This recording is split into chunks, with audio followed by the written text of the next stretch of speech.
President Biden is here today at historic Morehouse on these sacred grounds to share in this special day.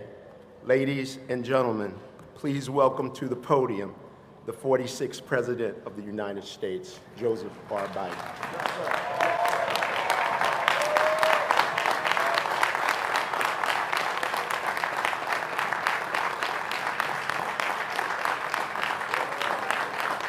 Thank you. Thank you, thank you, thank you. President Thomas, faculty, staff, alumni, and a special thanks. I'll ask all the folks who helped you get here, your mothers, fathers, grandmothers, grandfathers, all those who got you here, all the way in the back. Please, parents, grandparents, all who helped, stand up because we owe you a debt of gratitude. To all the families.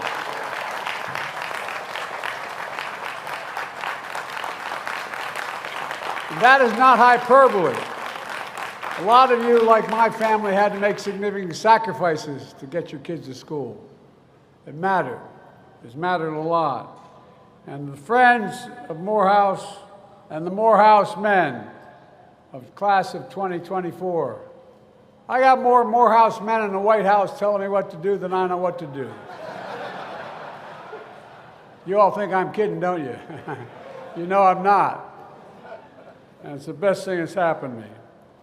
Scripture says, the prayers of a righteous man availeth much. In Augusta, Georgia, a righteous man once enslaved set foot for freedom. The story goes, he feared no evil. He walked through the valley of the shadow of death on his way north to free soil in Philadelphia. A Baptist minister, he walked with faith in his soul, power in the steps of his feet to glory. But after the Union won the war, he knew his prayers availed him freedom that was not his alone. And so this righteous man, Richard Coulter, returned home, his feet weary, his spirit in no ways tired. 157 years ago, you all know the story, but the rest of the world doesn't and should. In the basement of a Baptist church in Augusta, he and two other ministers, William Jefferson White and Edmund Turney, planted the seeds of something revolutionary. And it was at the time. A school to help formerly enslaved men enter the ministry, where education would be the great equalizer from slavery to freedom, an institution of higher learning that would become Morehouse College. I don't know any other college in America that has that tradition, that consequence. To the class of 2024, you join, as you know, a sacred tradition. And education makes you free, and Morehouse education makes you fearless. I mean it. Visionary, exceptional. Congratulations, you are Morehouse men. God love you.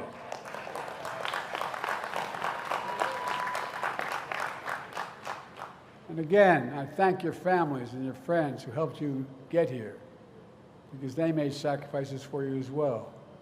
This graduation day is a day for generations, a day of joy, a day earned, not given. We gather on this Sunday morning because if we were in church, perhaps it would be this reflection. It would be a reflection about resurrection and redemption. Remember, Jesus was buried on Friday. And it was Sunday. On Sunday, he rose again. But we don't talk enough about Saturday, when his disciples felt all hope was lost. In our lives, in the lives of the nation, we have those Saturdays to bear witness the day before glory, seeing people's pain and not looking away. But what work is done on Saturday to move pain to purpose? How can faith get a man, get a nation through what was to come? Here's what my faith has taught me. I was the first Biden to ever graduate from college, taking out loans, my dad and all through school, to get me there. My junior year, spring break, I fell in love at first sight, literally, with a woman I adored. I graduated from law school in her hometown. I got married and took a job at a law firm in my hometown, Wilmington, Delaware. But then everything changed. One of my heroes, and he was my hero, a Baptist minister, a Morehouse man, Dr. Martin Luther King. In April of my law school graduation year, he was murdered. My city of Wilmington, and we were, to our great shame, a slave state, and we were segregated. Delaware erupted into flames when he was assassinated, literally. We're the only city in America where the National Guard patrolled every street corner for 9 full months with drawn bayonets, the longest stretch of any American city since the Civil War. Dr. King's legacy had a profound impact on me and my generation, whether you were black or white. I left the fancy law firm I had just joined and decided to become a public defender and then a county councilman, working to change our state's politics to embrace the cause of civil rights. The Democratic Party in Delaware was a Southern Democratic Party at the time. We wanted to change it to become a Northeastern Democratic Party. Then we were trying to get someone to run for the United States Senate the year Nixon ran. I was 29 years of age. I had no notion of running. I loved reading about everybody knew I was going to run. I didn't know I was going to run. When a group of senior members of the Democratic Party came to me, they couldn't find anybody to run, and said, "You should run." Nixon won my state by 60% of the vote. We won by 3,100 votes. We won by the thinnest of margins. But with a broad coalition, including students from the best HBCU in America, Delaware State University. You guys are good, but they got me elected. Y'all think I'm kidding. I'm not kidding. But by Christmas, I was a newly elected senator hiring staff in Washington, D.C., when I got a call from the first responders, my fire department in my hometown, that forever altered my life. They put a young woman, first responder, on the line to say, "There's an automobile accident. Tractor trailer hit your wife's car while she was Christmas shopping with her 3 children." And she, poor woman, she just blurted out, she said, "Your wife and daughter are killed. My 13-year-old daughter are dead. And your almost 3-year-old and 4-year-old sons are badly injured. We're not sure they're going to make it either." I rushed from Washington to the bedside. I wanted to pray, but I was so angry. I was angry at God. I was angry at the world.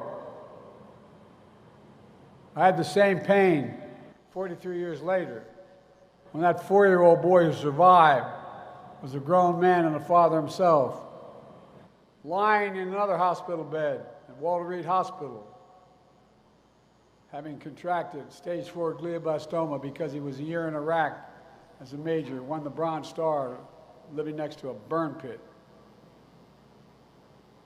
Cancer took his last breath. In this walk of life, you can understand, you come to understand, that we don't know where or what fate will bring you, or when.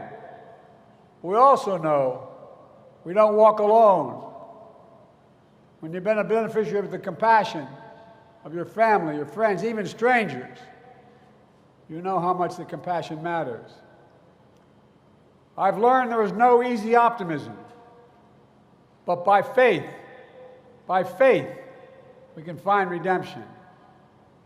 I was a single father for 5 years. No man deserves one great love, let alone 2. My youngest brother was a hell of an athlete, did a great thing. He introduced me to a classmate of his.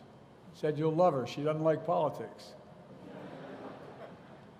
But all kidding aside, until I met Jill, who healed the family in all the broken places. Our family became my redemption. Many of you have gone through similar or worse and even worse things.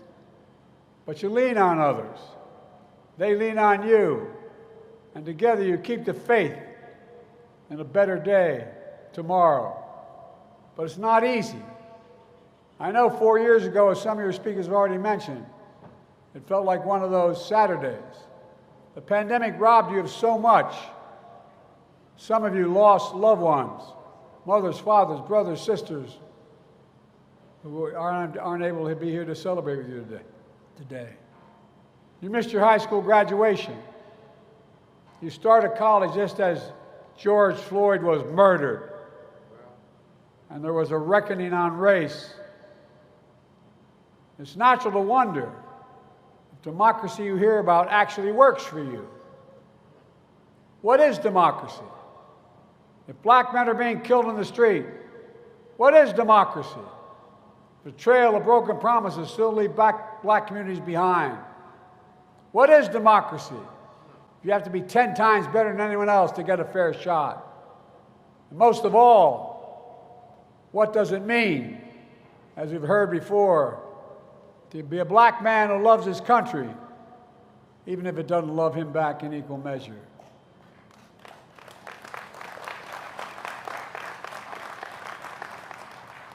When I sit behind the Resolute desk in the Oval Office, in front of the fireplace across from my desk, I have two busts, one of Dr. King, one of Bobby Kennedy. I often find myself looking at those busts, making decisions. Ask myself, are we living up to what we say we are as a nation? To end racism and poverty? To deliver jobs and justice, to restore our leadership in the world? I look down and see the rosary on my wrist that was that of my late son he had on him when he died at Walter Reed, and I was with him. I ask myself, what would he say? I know the answer because he told me in his last days. My son knew the days were numbered. The last conversation was, Dad, I'm not afraid, but I'm worried. I'm worried you're going to give up when I go. You're going to give up. We have an expression in the Baden family. When you want someone to know, give your word, you say, look at me. He was lying to me, he said, look at me, Dad. Look at me. He said, give me your word. Give me your word as my father, that you will not quit, that you will stay engaged. Promise me, Dad. Stay engaged. Promise me. Promise me. I wrote a book called Promise Me, Dad, not for the public at large, although a lot of people ended up buying it. It's for my grandchildren and great-grandchildren to know who Beau Biden was. The rosary on my wrist, the bust in my office remind me that. Faith asks you to hold on to hope, to move heaven and earth, to make better days. Well, that's my commitment to you, to show you democracy, democracy, democracy is still the way. If black men are being killed in the street, we bear witness. For me, that means to call out the poison of white supremacy, to root out systemic racism. I stood up for George Floyd's family to help create a country. We don't need to have that talk with your son or grandson as they get pulled over. Instead of a trail of broken promises, we're investing more money than ever in black families and black communities. We're reconnecting black neighborhoods cut off by old highways and decades of disinvestment when no one cared about the community. We've delivered checks in pockets to reduce black child poverty, the lowest rate in history. Removing every lead pipe in America so every child can drink clean water without fear of brain damage and they can't afford to remove the lead pipes themselves. We're delivering affordable high-speed internet so no child has to sit in a parent's car or do their homework in a parking lot outside of McDonald's. Instead of forcing you to prove you're 10 times better, we're breaking down doors so you have 100 times more opportunities. Good paying jobs you can raise a family on in your neighborhood. Capital to start small business and loans to buy homes. Health insurance, prescription drugs, housing that's more affordable and accessible. I've walked the picket line and defended the rights of workers. I'm relieving the burden of student debt.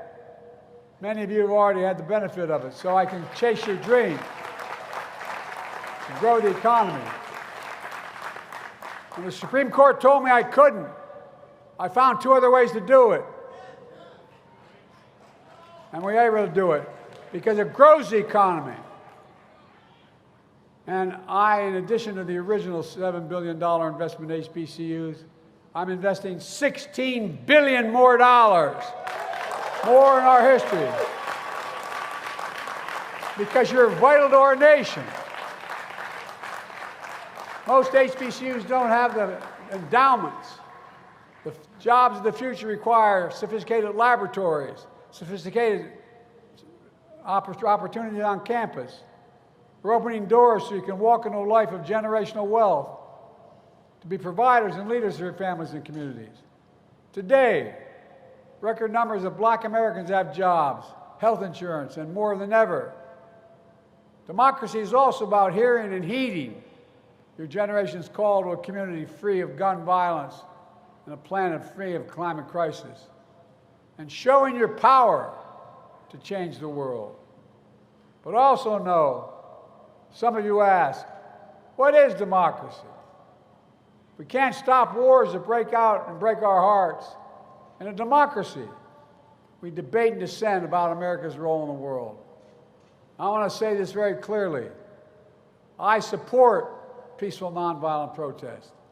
Your voices should be heard, and I promise you I hear them. I determined to make my administration look like America. I have more African Americans in high places, including on the court, than any president in American history, because I need the input. What's happening in Gaza and Israel is heartbreaking. Hamas's vicious attack on Israel, killing innocent lives and holding people hostage. I was there 9 days after. Sent pictures of tying a mother and a daughter in a rope, pouring kerosene on them, burning them, and watching as they died. Innocent Palestinians caught in the middle of all this. Men, women, and children killed or displaced in desperate need of water, food, and medicine. It's a humanitarian crisis in Gaza. That's why I've called for an immediate ceasefire. An immediate ceasefire to stop the fighting. Bring the hostages home. And I've been working on a deal as we speak, working around the clock to lead an international effort to get more aid into Gaza, rebuild Gaza. I'm also working around the clock for more than just one ceasefire. I'm working to bring the region together, working to build a lasting, durable peace. Because the question is, and you see what's going on in Israel today, what after? What after Hamas? What happens then? What happens in Gaza? What rights do the Palestinian people have? I'm working to make sure we finally get a two-state solution, the only solution, for two people to live in peace, security, and dignity. This is one of the hardest, most complicated problems in the world, and there's nothing easy about it. I know it angers and frustrates many of you, including my family. But most of all, I know it breaks your heart. It breaks mine as well. Leadership is about fighting through the most intractable problems. It's about challenging anger, frustration, and heartbreak to find a solution. It's about doing what you believe is right, even when it's hard and lonely. You're all future leaders, every one of you graduating today. And that's not hyperbole. You're future leaders, all of you. You'll face complicated, tough moments. In these moments, you listen to others, but you'll have to decide, guided by knowledge, conviction, principle, and your own moral compass. The desire to know what freedom is, what it can be, is the heart and soul of why this college was founded in the first place, proving that a free nation is born in the hearts of men, spellbound by freedom. That's the magic of Morehouse. That's the magic of America. But let's be clear. What happens to you and your family when old ghosts in new garments seize power Extremists come for the freedoms you thought belonged to you and everyone. Today in Georgia, they won't allow water to be available to you while you wait in line to vote in an election. What in the hell is that all about? I'm serious. Think about it.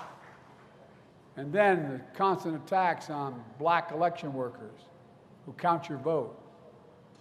Insurrectionists who storm the Capitol with Confederate flags are called patriots by some.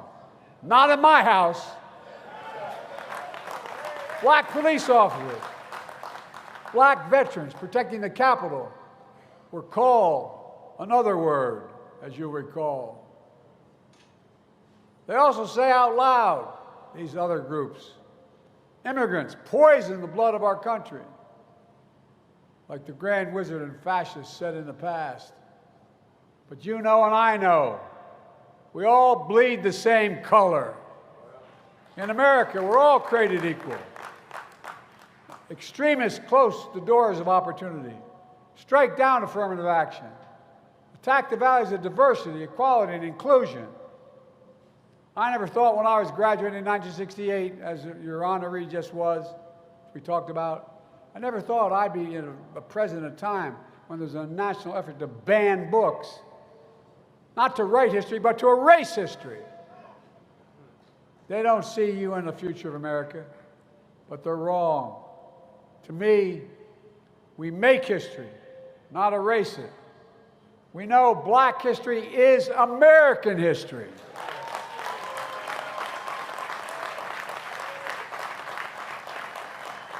Many of you graduates don't know me, but check my record. You know what I'm saying. I mean from my gut. We know black men are going to help us lead us to the future. Black men from this class in this university.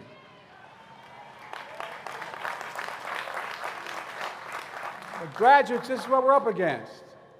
Extremist forces aligned against the meaning and message of Morehouse. And they peddle a fiction, a caricature, what being a man is about. Tough talk, abusing power, bigotry. Their idea of being a man is toxic. I ran them all the time when I was younger. I only get started. But that's not you. It's not us. You all know and demonstrate what it really means to be a man. Being a man is about strength, of respect and dignity. It's about showing up, because it's too late if you have to ask. It's about giving hate no safe harbor and leaving no one behind and defending freedoms. It's about standing up to the abuse of power, whether physical, economic, or psychological. It's about knowing faith without works is dead. Look, you're doing the work. Today I look out at all you graduates and I see the next generation of Morehouse men. We're doctors and researchers curing cancer, artists shaping our culture, fearless journalists and intellectuals challenging convention. I see preachers and advocates who might even join another Morehouse man in the United States Senate. You can clap for him. He's a good man. As I said, I'm proud to have the most diverse administration in history, to tap into the full talents of our nation. I'm also proud to put in the first black woman on the United States Supreme Court.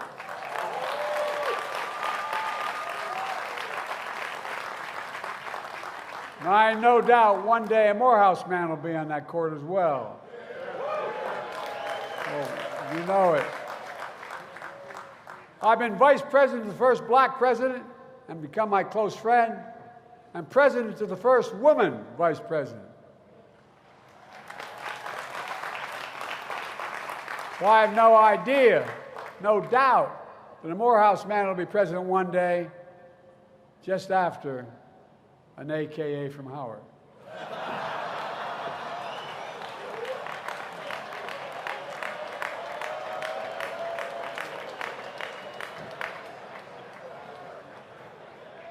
She's tough, guys. Look, let me close with this. I know I don't look like I've been around very long.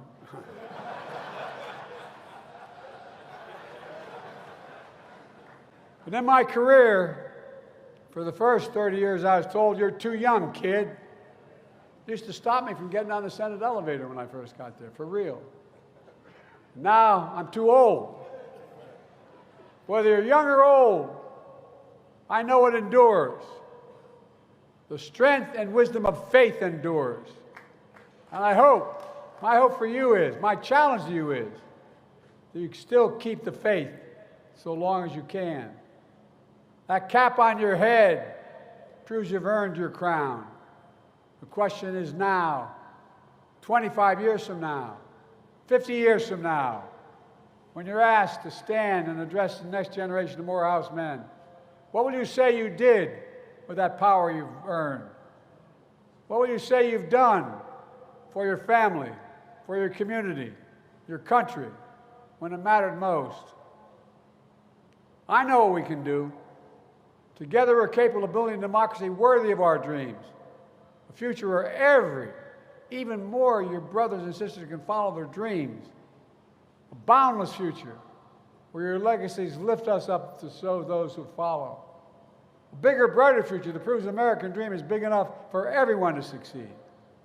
Class of 2024, 4 years ago it felt probably like Saturday. 4 years later you made it to Sunday, to commencement, to the beginning. And with faith and determination, you can push the sun above the horizon once more. You can reveal the light of hope, and I'm not kidding, for yourself and for your nation. The prayers of a righteous man availeth much. A righteous man, a good man, a Morehouse man. God bless you all. We're expecting a lot from you. Thank you.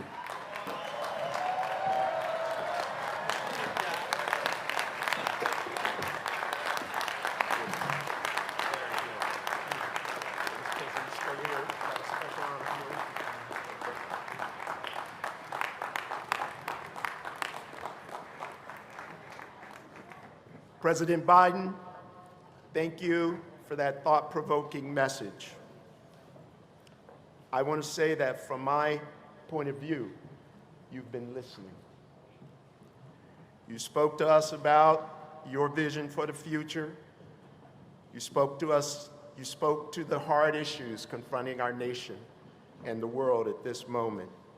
We are honored to have had you here with us today, and we hope this will not be your last visit to these sacred and celebrated grounds.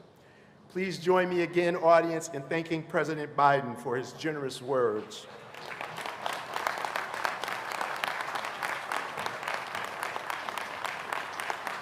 And before you leave, President Biden, we want to present you with a very special honor today.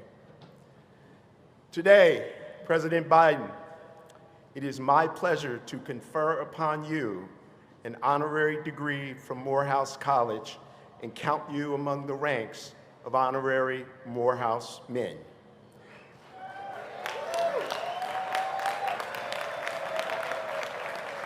And therefore, with the authority granted in me by the Morehouse College Board of Trustees, I confer upon you, Joseph R. Biden, Jr., the Honorary Doctor of Laws, honoris causa, with all the rights, privileges, and responsibilities appertaining thereunto. Congratulations, Dr. Joseph Biden.